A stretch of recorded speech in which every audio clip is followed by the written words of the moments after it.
अस्सलाम वालेकुम रहमतुल्लाहि व बरकातुहू। उम्मीद है आप सब खैरियत से होंगे। अल्लाह ताला आप सबको सलामत रखे, खैरियत से रखे। आज तकरीबन शायद 9-10 माह हो गए हैं, एक बड़े लंबे अरसे के बाद एक मरतबा फिर मैं लाइव आ रहा हूँ।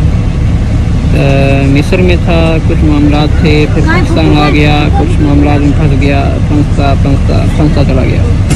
कुछ खुशियाँ भी आईं, कुछ गमियाँ भी आईं, लेकिन अल्लाह ताला जिस हाल में रखे उसका शुक्र अदा करना चाहिए।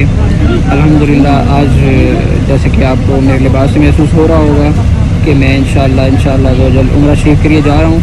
मैं इस वक्त जद्दा शहर में एयरपोर्ट के बिल्कुल बाहर गाड़ी में बैठा हूँ।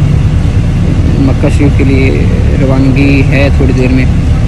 मैं पाकिस्तान में ही था, उसी वक्त से सोच रहा था कि वीडियो बनाऊँ ना बनाऊँ, शेयर करूँ ना करूँ।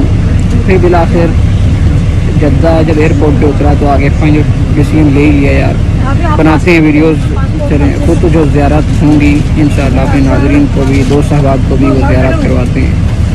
तो साथ साथ रहिएगा इंशाअल्लाह। मेरे हक़ में दुआ भी कीजिएगा, अल्लाह ताला मेरा उम्रा कबूल फरमाए और जो ज़ियारत हों अल्लाह ताला वो भी कबूल फरमाए, सिरात मुस्तकीम पे चलाए। और जितने देखने वाले हैं अल्लाह ताला आप सबको बहुत जल्द अपने पाक घर की हाज़िरी नसीब फरमाए और आके करीम अलैहिस्सलाम के कदमों में हाज़िर हों।